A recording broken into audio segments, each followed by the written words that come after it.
Astagfirullahaladzim.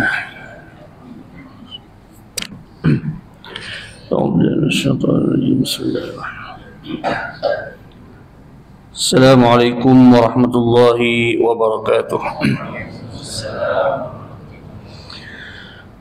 Alhamdulillahi rabbil alamin. والصلاة والسلام على أشرف الأنبياء والمرسلين سيدنا محمد وعلى آله وأصحابه أجمعين. رب اشرح لي صدري ويسر لي أمري واحلل عقدة من لساني يفقه قولي.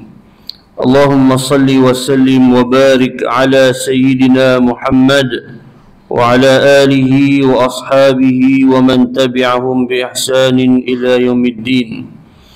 اللهم علمنا ما ينفعنا وانفعنا بما علمتنا وزدنا علما يا أرحم الراحمين.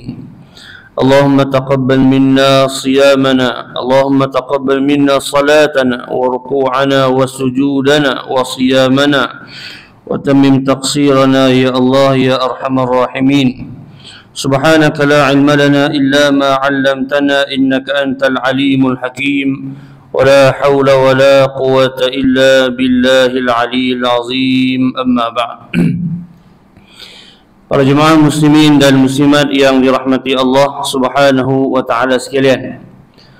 Pertama dan selama-lamanya kita merafakkan syukur kehadrat Allah Subhanahu wa taala yang melimpahkan kepada kita pelbagai nikmat, nikmat Islam, nikmat iman. Ditambah lagi kita diberikan kesempatan umur untuk berada di dalam bulan Ramadan pada tahun ini. Bahkan kita telah pun melepasi separuh daripada Ramadan. Moga dengan kesyukuran yang kita panjatkan kepada Allah itu, maka Allah Subhanahu wa taala akan tambah lagi kepada kita kekuatan untuk melaksanakan ibadah di dalam Ramadan yang berbaki ini. Kerana Allah Subhanahu wa taala telah menjanjikan, la in syakartum la azidannakum. Jika kamu bersyukur, maka aku akan tambahkan lagi bagimu. Kadang-kadang kita hanya faham syukur dalam bab harta wang ringgit, untuk ditambah lagi wang ringgit. Tetapi kita lupa bahawa syukur dalam erti kata peluang dan umur yang diberikan Allah untuk kita beribadah, berada di bulan-bulan yang mulia, dipanjangkan umur, adalah lebih penting untuk kita mendapatkan kekuatan iman yang lebih dalam kita melaksanakan ibadah di dalam Ramadan ini dan juga di dalam waktu-waktu yang lain di masa yang akan datang insya-Allah. Dan kita juga mudah-mudahan dengan kesyukuran itu, ibadah yang kita lakukan ini, kita harap dan kita merayu agar diterima oleh Allah Subhanahu wa taala. Kerana ibadah yang kita lakukan bersusah payah, banyak atau sedikit, tidak akan menjadi suatu yang berguna jika tidak diterima oleh Allah Subhanahu wa taala. Maka dua perkara ini kita munajatkan, kita panjatkan agar Allah Subhanahu wa taala memberikan kita kekuatan dan juga menerima segala amalan yang kita lakukan, yang kita persembahkan kepadanya. Muslimin dan muslimat yang dirahmati Allah Subhanahu wa taala sekalian, Allah Subhanahu wa taala berfirman, وَمَا أُمِرُوا إِلَّا لِيَعْبُدُوا اللَّهَ مُخْلِصِينَ لَهُ الدِّينَ. Dan kamu tidaklah diperintahkan melainkan untuk menyembah Allah dengan penuh ikhlas, menyembahkan agama kepadanya. Kita ini dalam hidup kita ini tidak lain dan tidak bukan ialah untuk membuktikan bahawa kita ini adalah hamba Allah. Itulah tujuan kita yang utama. Kerana menjadi hamba Allah itu adalah pangkat yang tertinggi, yang termulia bagi kita sebagai manusia hamba kepada Allah. Sebab itulah kalau kita perhatikan di dalam Al-Quran, contohnya di dalam surah Al-Isra, ketika Allah Subhanahu wa taala menyebutkan tentang perjalanan Isra, subhanallazi asra bi'abdihi, maha suci Tuhan yang telah memperjalankan bi'abdihi, hambanya. Allah menggunakan lafaz hamba kepada Nabi Muhammad sallallahu alaihi wasallam. Bahkan dalam hadis yang lain Nabi sallallahu alaihi wasallam sendiri mengatakan bahawa la tatruni kama atratin nasara Isa bin Maryam wa innama ana abdullah wa rasuluh. Janganlah kamu melampau-lampau dalam memuji dan juga mengagungkan aku, kata Nabi. Sebaliknya aku, kata Nabi, adalah hamba Allah dan pesuruhnya. Rasulullah utamakan hamba atas Rasul. Maka kita ini mengejar status sebagai hamba kepada Allah. Selagi mana kita tidak melaksanakan kehidupan kita dengan cara dan juga dengan tujuan kepada Allah, selagi itulah matlamat kita ataupun tujuan kita untuk menjadi hamba Allah itu mungkin tidak lagi tercapai. Hari ini kita mungkin menjadi hamba kepada Allah tetapi tidak sepenuhnya. Kadang-kadang kita buat sesuatu itu kerana sesuatu selain Allah, ataupun kita lakukan sesuatu dalam kehidupan kita itu dengan cara yang tidak diajarkan dan ditunjukkan oleh Allah dan juga Rasulnya. Jadi mungkin disitulah ruang-ruang kita untuk kita memperbetulkan amalan kita, supaya apa yang kita lakukan dalam kehidupan kita, sama ada ibadah yang khusus maupun perjalanan hidup kita yang umum, kita laksanakan dengan niat dan tujuan hanya kepada Allah dan dengan cara yang dianjurkan, ditunjukkan oleh Allah dan juga Rasulnya. Moga dengan itu insya-Allah kita menjadi hambanya yang sebenar kepadanya insya-Allah. Muslimin dan muslimat yang dirahmati Allah Ta'ala sekalian, dalam kita beramal untuk menjadi hamba kepada Allah Ta'ala ini ada banyak rintangan. Terlalu banyak rintangan. Sama ada rintangan, halangan yang datang daripada dalam diri kita, ataupun halangan yang datang dari luar diri kita. Tetapi Allah Subhanahu wa taala Maha Pemurah bagi hamba-hambanya. Diberikan kita bulan Ramadan. Dalam bulan Ramadan ini banyak rintangan yang menghalang kita untuk melaksanakan tugas kita sebagai hamba ini dikurangkan, dilemahkan, terutama khususnya di dalam bulan Ramadan. Jadi insya-Allah pagi ini kita nak cuba renungkan bagaimana rahmat Allah Subhanahu wa taala yang sampai kepada kita dengan adanya Ramadan, dan bagaimana Ramadan yang ada ini sebenarnya merupakan peluang yang sangat baik untuk kita beramal soleh, kerana banyak rintangan-rintangan yang selalu mengganggu kita untuk beribadah kepada Allah Ta'ala dikurangkan atau dilemahkan. Yang itu yang saya nak cuba uraikan insya-Allah pagi ini. Kita ni dalam melaksanakan ibadah kepada Allah Subhanahu wa Ta'ala, kita ada dua rintangan yang selalu mengganggu kita. Yang pertama, halangan, rintangan, gangguan yang datang dari dalam diri kita. Dari dalam diri kita. Maksudnya dalam diri kita ini ada sesuatu yang selalu bergayut, yang selalu meruntun diri kita supaya jangan melakukan ibadah kepada Allah. Nanti kita akan huraikan.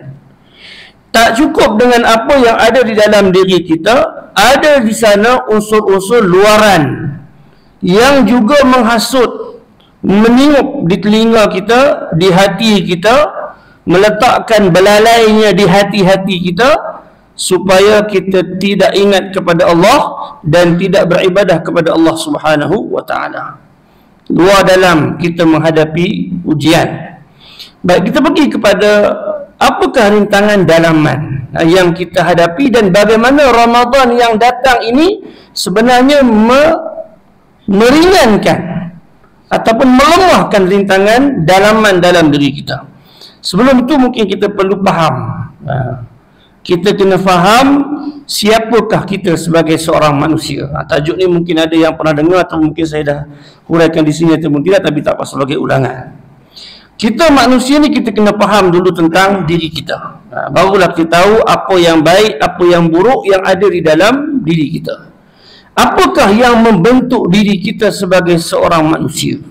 Kita ni dah manusia dah, tapi adakah kita kenal benar siapakah kita, apa yang ada pada diri kita? Banyak di kalangan para ulama, ahli falsafah dan sebagainya menjelaskan manusia, siapakah sebenarnya manusia itu. Tetapi saya nak melihat dari sudut apa yang dibentangkan di dalam Al-Quran dan hadis, bahawa seseorang manusia itu, kita ni manusia ni ada 5 perkara. Kena ada 5 perkara barulah jadi seorang manusia yang sempurna. Kena ada 5 unsur, 5 elemen. Kalau salah satu daripada 5 perkara ini tak ada, kita takkan duduk di sini hari ini. Nanti kita akan jelaskan.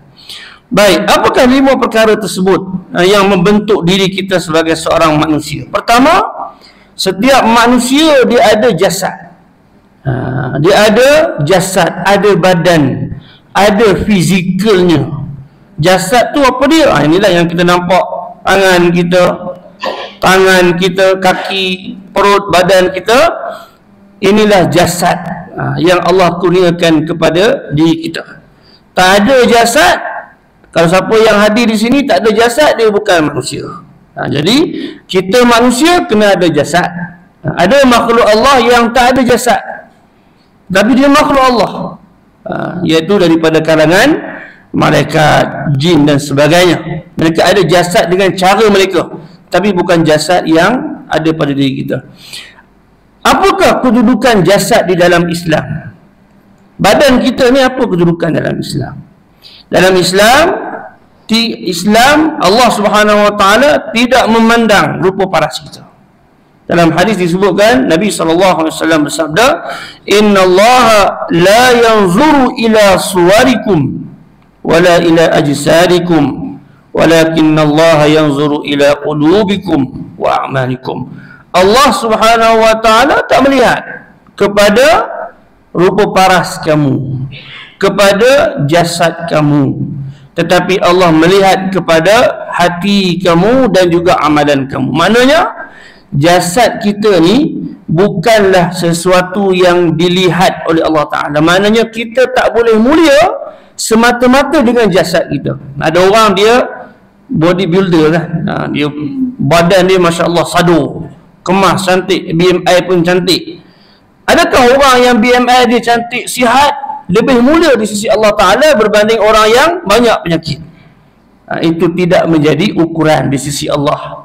Kerana jasad kita ini bukan ukuran, tidak ditimbang beratnya di sisi Allah Ta'ala, melainkan jika jasad itu digunakan untuk ketaatan. Jasad semata tidak membawa kebaikan, tidak menetapkan kedudukan kita sama ada tinggi ataupun rendah di sisi Allah Ta'ala. Sebab tu orang kulit cerah, orang kulit gelap, orang tinggi, orang rendah, orang kurus, orang gempal, tidak dilihat oleh Allah Ta'ala akan jasad kita. Kerana jasad ini apa peranannya? Jasad ni cuma untuk melaksanakan apa yang sampai kepadanya, perintah-perintah yang sampai kepadanya. Sampai perintah untuk dia salat, dia pun berdiri. Sampai perintah untuk dia makan, dia pun tangan dia bergerak dan makan. Sampai perintah untuk dia berjalan, dia berjalan. Itu jasad kita. Dia tidak ada peranan untuk menentukan keputusan. Baik, ringkasnya cerita bab ni panjang. Yang kedua, sebagai seorang manusia kita ada yang kedua, iaitu roh. Kalau tak ada roh, kita boleh siap-siap mandikan dan kafankan. Sebab tu bila tidak ada roh, maka terbujur kakulah jasad. Kerana roh ini peranan dia apa? Menggerakkan jasad. Macam kalau kita nak faham, nak senang faham, macam kita guna alat elektrik lah, kipas, lampu, komputer dan sebagainya. Dia elektrik itu ibarat roh bagi peralatan-peralatan ni. Bila terputus bekalan elektrik, kipas tak boleh berfungsi. Terputus bekalan elektrik, lampu tinggal lampu semata-mata, tidak ada cahaya. Maka roh adalah untuk menggerakkan jasad. Maka roh juga tidak ada kedudukan yang istimewa di sisi Allah Ta'ala. Maknanya orang yang rohnya kuat, orang yang rohnya lemah, kita tak tahu kan rohnya lemah ke macam mana, kuatnya roh macam mana, kita tak tahu. Sebab roh ni adalah di antara rahsia Allah Ta'ala. Wa yas'alunaka 'anil ruh qul ruhu min amri rabbi. Orang Quraisy tanya Rasulullah tentang mana dia roh yang kamu katakan itu. Katakanlah wahai Muhammad, roh itu urusan Allah. Tetapi yang pasti kita ada roh. Kalau tidak ada roh, saya cakap tadi, kita boleh dihantar ke tanah perkuburan. Jadi kita semua di sini alhamdulillah dua ni ada. Ada jasad dan ada roh. Dua ini tidak menentukan kedudukan kita di sisi Islam dan tidaklah ada peranan melainkan untuk melaksanakan sesuatu tugas yang sampai kepadanya. Baik, baru dua. Apa lagi tiga? Yang ketiga, dalam diri seorang manusia itu dia ada apa yang kita panggil sebagai hawa nafsu. Setiap orang yang bergelar manusia mesti ada hawa nafsu. Kalau tak ada hawa nafsu, dia jadi malaikat. Kita mesti kena ada hawa nafsu. Hawa nafsu ni kita keluar daripada perut ibu kita, dah ada dalam diri kita. Nafsu kita lahir je ke dunia, dia terus lahir bersama dengan diri kita. Nafsu makan, nafsu minum, nafsu nak tidur, nak rehat, nak solok dan sebagainya, dia ada bersama kita dan dia membesar dengan membesarnya jasad kita. Sebab tu kalau kanak-kanak dia keluar, budak bayi yang baru lahir, dia lapar, dia menangis, sebab nafsu nak makan. Baik, apa peranan nafsu? Apa peranan nafsu? Nafsu ni adalah salah satu daripada penasihat yang ada di dalam diri kita. Dia memberikan nasihat kepada diri kita. Tapi apa bentuk nasihat yang diberikan oleh nafsu? Nafsu ni dia nak seronok dan cepat. Ni dua kalimah saya bagi. Ciri peranan nafsu. Nafsu dia, nasihat dia ialah dia nak cari benda yang seronok dan nak cepat. Dia tak boleh tunggu. Dia tak boleh tunggu. Dia tak boleh sabar. Sabar bukan sifat nafsu. Nafsu dia nak seronok, dia nak enak, dia nak lazat, dia nak senang dan dia nak cepat. Dia tak mau lambat-lambat. Sebab tu budak-budak bayi baru beberapa bulan dia menangis nak susu. Boleh kita kata sabarlah nak buat susu, janganlah nangis kan. Kalau kita cakap macam tu, orang tengok kita, apa mak ayah ni tak ada akal, tak dipikirkan. Mana dia tahu sabar? Sebab nafsu tak tahu sabar.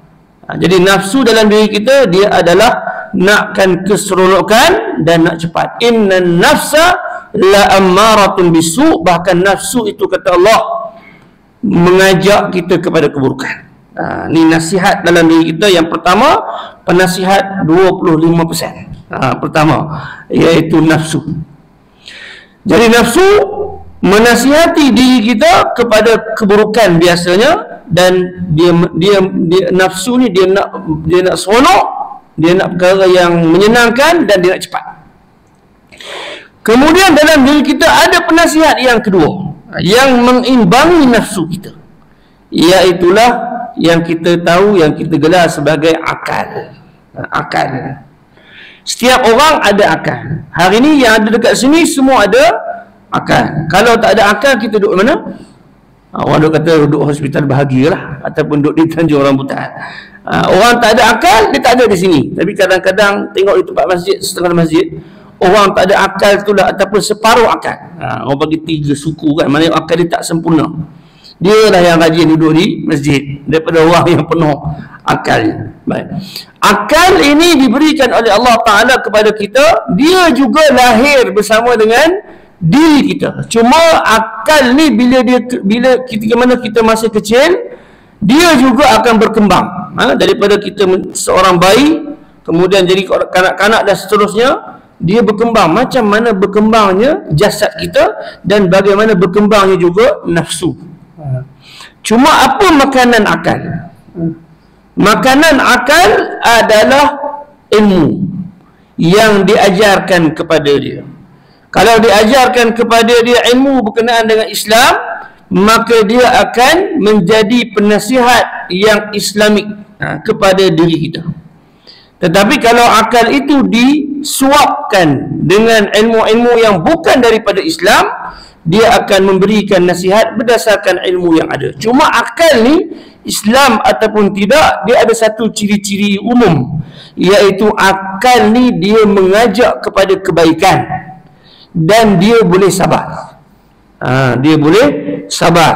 Dia tak kisah, yang penting kebaikan, lambat atau cepat dia tak kisah. Tapi nafsu nak seronok dan nak cepat. Sebab tu kalau kita buat satu benda yang baik, orang kata pun kau ni memang ada akal. Tapi kalau kita buat benda yang tak baik, gelojoh, nak cepat, orang akan tuduh kita awak tak ada akal. Dituduhnya akal. Kerana akal fikiran kita itu tujuan dia adalah untuk memberikan nasihat. Yang baik, dia nak yang baik, dan dia boleh tunggu, sabar. Itu maksudnya orang berakal. Sebab tu kalau kita tengok orang berakal ni ialah orang yang dia boleh menunggu, orang yang mempunyai ilmu, dia boleh bersabar untuk mencapai sesuatu kebaikan. Jadi kalau orang yang akalnya disiram, disuap dan dibelai dengan ilmu Islam, nasihat yang dibagi kepada kita pun adalah berdasarkan Islam. Saya bagi contoh, contoh orang berniaga. Orang berniaga, dia nak apa? Untunglah kan. Kalau tuan-tuan tanya, tuan niaga sebab apa? Sahaja seronok-seronok kan. Kita rasa ni pelik lah kan. Mungkin dia dah kaya sangat ataupun macam mana, tak tahulah. Tapi jaranglah kita kata orang berniaga tak nak untung. Orang berniaga dia nak untung. Orang berniaga yang akalnya ada ilmu Islam, dia pun nak untung. Orang kafir yang tak ada ilmu Islam berniaga pun dia nak untung. Dua-dua nak untung. Tetapi bagaimana untung itu dicapai? Jika orang Islam, dia akan terima keuntungan dalam perniagaan yang mana tidak melibatkan riba. Contoh, untung tapi ada riba, dia tak mahu. Tetapi kalau orang bukan Islam, untung riba ke tak riba ke, dia tak peduli. Yang penting katanya tidak melanggar undang-undang, sah dari sisi undang-undang, dan dia dapat untung. Itu beza. Orang yang disirami akalnya itu kembang dengan ilmu Islam, dan orang yang akalnya tidak dididik dengan Islam, maka akal ini memberikan nasihat kepada kebaikan. Baik. Dan yang kelima, yang paling penting dalam diri kita ialah hati. Hati adalah raja di dalam diri kita. Sebab disebutkan Nabi SAW, ala wa inna fil jasadi mudghah, idza salahat salahal jasadu kulluh, wa idza fasadat fasadal jasadu kulluh, ala wahyal qalb. Ketahuilah, kata Nabi, di dalam hati, di dalam diri kita ini ada seketut daging. Apabila eloknya daging tersebut, maka eloklah badan sepenuhnya, diri kita sepenuhnya. Apabila rosak daging tersebut, maka rosaklah diri kita sepenuhnya. Maka ketahuilah itu adalah hati. Hati adalah raja. Hati ini yang buat keputusan. Tuan-tuan mungkin boleh fikir, boleh renung. Mungkin tuan-tuan kata, tak ada lah Ustaz, saya tak buat keputusan dengan hati, saya berfikir keputusan saya dengan akal fikiran. Terpulang. Tapi dalam hadis disebutkan bahawa hati adalah raja yang membuat keputusan. Jadi keputusan yang dibuat oleh hati tersebut, datangnya nasihat daripada dua tadi, daripada nafsu, daripada akal fikiran. Jika nasihat akal tadi dilandasi dengan ilmu Islam, kefahaman Islam yang baik, dan akal banyak ambil nasihat daripada hati, minta maaf, hati ambil banyak nasihat daripada akal yang sejahtera, maka jadilah raja dalam hati kita itu, dalam diri kita itu, raja yang baik. Itulah yang dipanggil sebagai qalbun salim. Tetapi kalau hati itu banyak mengambil nasihat daripada hawa nafsu, dan dia pinggirkan akal fikiran, tambah lagi akalnya juga tak ada dilandasi dengan ilmu-ilmu Islam, maka jadilah hatinya itu seperti raja yang buruk di dalam diri dia. Sebab tu kita ni setiap masa ni, orang kata apa, persidangan parlimen dalam diri kita ni, bukan parlimen dekat parlimennya, sebenarnya dalam diri kita ni duk bersidang. Bukan tiap-tiap hari tuan-tuan, tiap-tiap saat. Ni sekarang ni pun duduk bersidang lagi ni. Ada duduk bersidang dalam hati dia, nak keluar, nak tunggu, nak keluar, nak tunggu. Kan? Nafsu kata, baliklah ni, pagi Sabtu ni dah seminggu 5 hari, keluar kerja pagi-pagi, baik lambat, ni je masa nak tidur ni. baliklah. Ustaz tu cerita tak faham lah, baliklah. Akal kata inilah masa nak menuntut ilmu, dengarlah elok, duduklah sekejap je pun, bukan sampai pukul 10 pagi, sekejap je 40 minit duduk berdebat. Tengok siapa yang menang. Minta maaf dah, kalau yang bangun nak pergi tandas tu cerita lain lah kan. Minta maaf. Ini kita duduk berdebat ni setiap masa. Ni kita datang sembahyang tarawih itu berdebat juga kan. Nak keluar nak tunggu. Nafsu kata apa? Penat ni, badan dah sakit ni, lutut sakit dah ni. Kalau kat rumah tu ada lagi ayam kulit, tak habis lagi separuh lagi anak makan habis. Kita baliklah. Sabar, ni malam ni Ramadan, bukan lama pun sebulan dah. Duduk berdebat dalam hati kita. Jadi mana nasihat yang menang, selalu menang, dia akan membentuk hati kita. Mana nasihat yang kalau menang nasihat nafsu tadi, selalu sangat nafsu menang, hati kita akan menjadi hati yang buruk. Perdebatan ini berlaku setiap detik dalam diri kita. Baik, muslimin dan muslimat yang rahmati Allah Ta'ala sekalian, itu ringkas. Baik, sekarang ini manakah unsur dalaman hati kita yang mana Allah Ta'ala bantu kita untuk kita lemahkan di dalam bulan Ramadan? Saya rasa tuan-tuan mungkin boleh teka lah, iaitulah hawa nafsu. Hawa nafsu kita tak boleh buang. Jangan kata ustaz saya nak banteras dan mati terus nafsu kita supaya saya boleh jadi malaikat. Mati nafsu kita pun mati semua.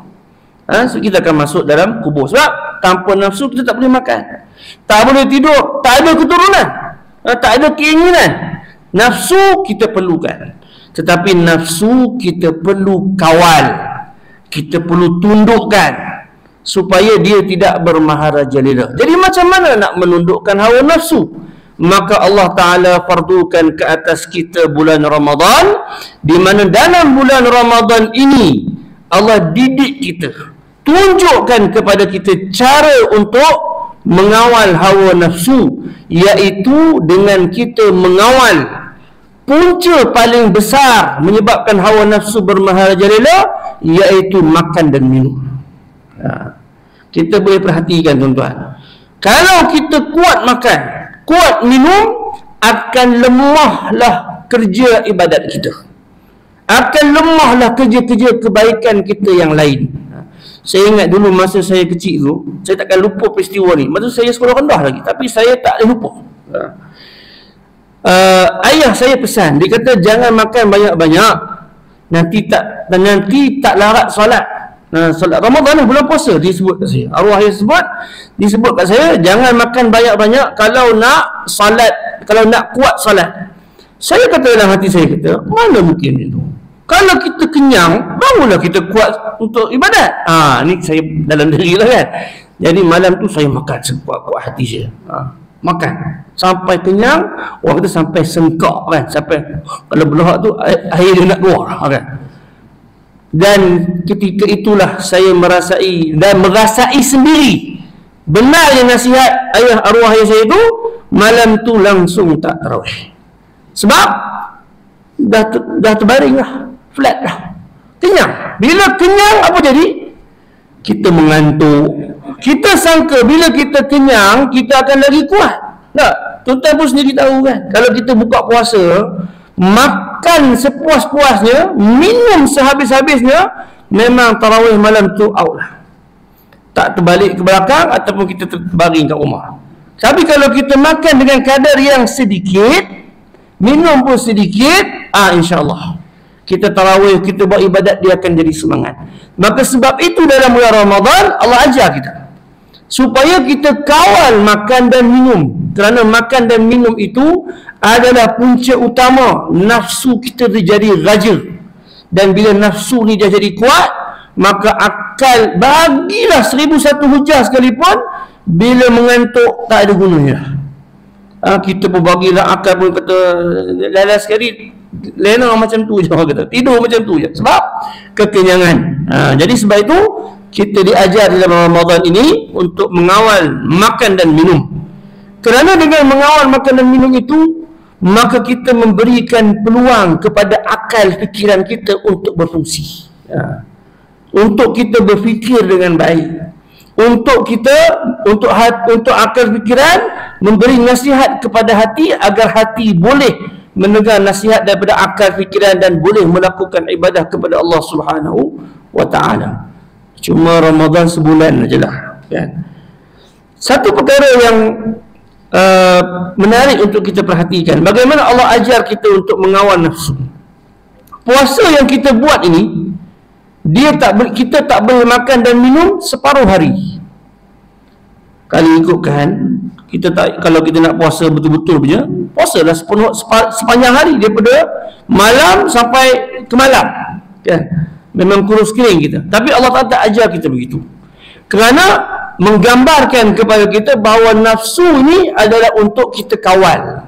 Maknanya kita kekang dia separuh, dan malam kita bagi peluang untuk dia makan dan minum. Itu cara untuk kita kawal hawa nafsu kita. Sebab tu saya kata nafsu dikawal, bukannya ditentang habis-habisan. Maka bila kita berpuasa ni, mudah-mudahan kita belajarlah sikit, kan? Bulan Ramadan yang sebulan ni sebagai bulan tarbiyah, kita belajarlah supaya kita sedar bahawa bila kita kurangkan makan, kurangkan minum, kurangkan juga aktiviti syahwat yang lain seperti bersama dengan isteri di waktu siang hari diharamkan dalam Ramadan, maka nafsu kita dapat rasa, oh macam ni rasanya kalau nafsu kita dikawal. Jadi ambillah pelajaran selepas Ramadan. Janganlah lepas Ramadan masuk aja satu Syawal, tak ada dah habis semua apa yang kita belajar sebulan, hari satu Syawal semua dah terkorban dan makan sepuas-puasnya. Langsung kita tak belajar daripada puasa Ramadan yang kita lakukan. Bahkan kadang-kadang malang lagi, dalam bulan Ramadan lagi kita dah terkorban. Waktu buka puasa kan, saya nak kontrol. Makan sepuasnya, minum sepuasnya. Maka tidak adalah maknanya pada kita berpuasa untuk mendidik ataupun untuk mengawal ataupun menundukkan hawa nafsu yang merupakan nasihat yang buruk kepada hati kita. Muslimin dan muslimat yang rahmati Allah Ta'ala sekalian, itu satu aspek. Ramadan dijadikan Allah Ta'ala, difardukan Allah Ta'ala kepada kita untuk mendidik nafsu kita, yang mana merupakan nafsu itu adalah musuh. Kita tadi kata musuh, merupakan satu nasihat yang buruk kepada diri kita dalam melaksanakan ibadah kita kepada Allah Ta'ala, dalam melaksanakan tugas kita sebagai hamba kepada Allah. Jadi kita ambil pengajaran daripada puasa yang kita lakukan. Baik, itu adalah daripada dalam diri kita. Bagaimana pula daripada luar? Daripada luar kita ada banyak ancaman. Dan yang paling besar ancaman kita adalah hasutan syaitan. Allah Subhanahu wa Ta'ala isytiharkan bahawa syaitan itu adalah musuh bagi manusia, musuh yang nyata. Inna syaitana lil insani aduwwun mubin. Sesungguhnya syaitan itu bagi manusia adalah musuh yang nyata. Tak cukup musuh, mubin, yang nyata. Jadi maknanya kalau kita tak isytiharkan syaitan sebagai musuh, maknanya kita tak setuju dan kita bertentangan dengan apa yang Allah isytiharkan bagi kita. Syaitan adalah musuh yang nyata bagi manusia setiap masa. Bahkan Nabi sebut syaitan, inna syaitan yajri min bani Adam majrad dam. Syaitan ni walaupun dia luaran, tapi dia duduk masuk dalam badan kita. Dia masuk dalam badan kita dan dia berada di dalam saluran darah kita. Itu Nabi sebut, syaitan berada di dalam darah kita. Sampai begitu sekali syaitan menjadi penghasut yang buruk kepada diri kita. Maka dalam bulan Ramadan, apa berlaku kepada syaitan? Sebagaimana yang kita tahu, wa tughallu fihi maradatus syayatin. Bila datang Ramadan, kata Nabi, maka tipu daya syaitan dibelenggu. Ataupun dalam riwayat yang disebut wasuffidatis syayatin, dibelenggu, dirantai syaitan-syaitan.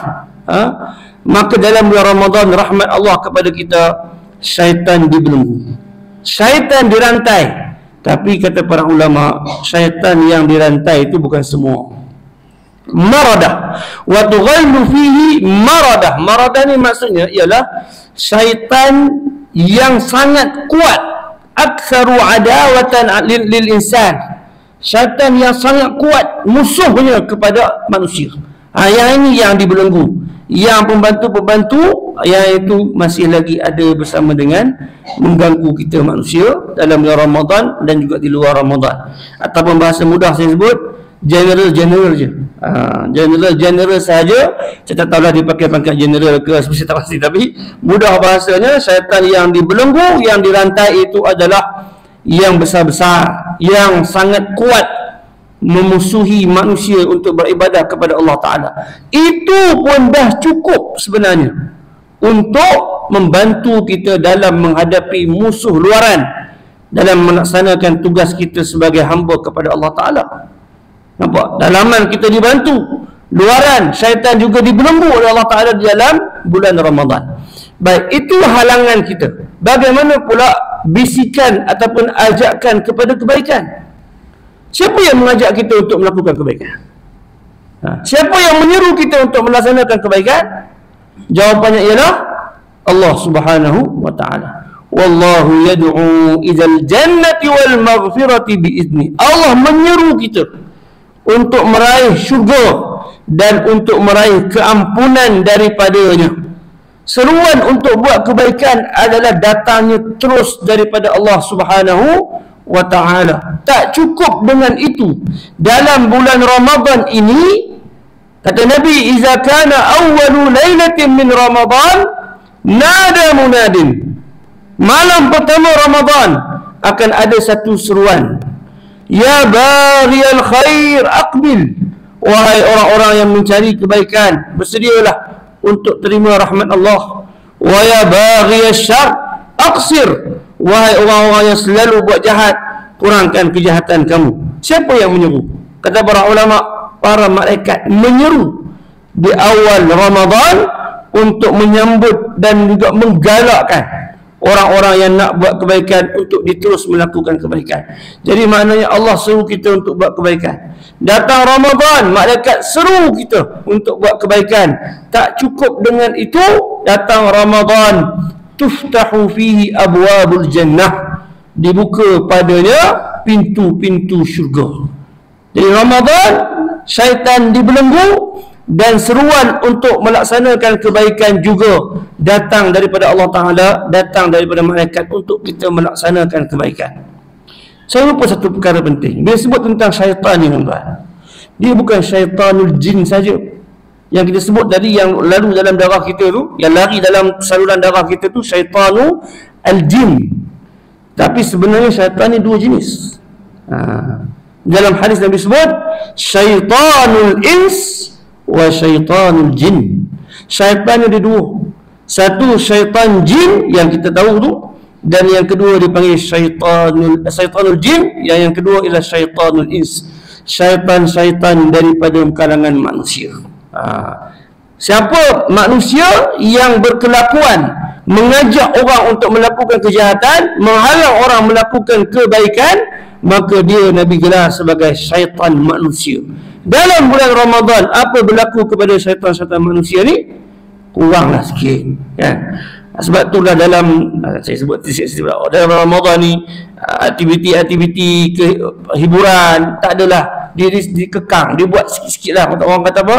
Hormat bulan Ramadan. Jangan nak selalu berseronok, bersukaria, berpesta dalam bulan Ramadan. Kita jadi sensitif. Jadi maknanya mereka nak buat buruk pun dalam bulan Ramadan, ada kata ni bulan puasa ni, tunggulah dulu, tangguhkan. Walaupun masih lagi berlaku, tetapi hakikatnya kita nampak bahawa dalam bulan Ramadan ni perbuatan-perbuatan mungkar dan maksiat dia kurang banyak daripada waktu-waktu biasa kita selain daripada Ramadan. Muslimin dan muslimat yang dirahmati Allah Ta'ala sekalian, jadi mungkin itulah yang saya nak sampaikan berkenaan dengan rahmat Allah Ta'ala kepada kita dalam bulan Ramadan ini, di mana Allah Ta'ala bantu kita dalam dan luar. Dalam kita nafsu dilemahkan, syaitan yang di luar dibelenggu, tambah lagi Allah seru kita untuk melaksanakan ibadah kepadanya. Moga dengan itu bila kita faham, kita bertambahlah kuat untuk melaksanakan ibadah dalam bulan Ramadan. Dan bila kita merasa lemah, kita boleh buat SWOT analisis. Bahasa moden kan. Kita boleh laksanakan analisa, tengok balik Mana punca? Bila masuk 10 Ramadan ni, kita dah mula goyah. Kan, tambah-tambah lagi, tinggal-tinggal 27, 28 Ramadan tu, kita dah mula goyah. Bila kita goyah, bila kita lemah, kat mana sebenarnya punca? Nak tuduh syaitan? Syaitan tak ada kan? Jadi kat mana sebenarnya? Oh, lemah kita pada alunan muzik sambutan hari raya yang semakin datang.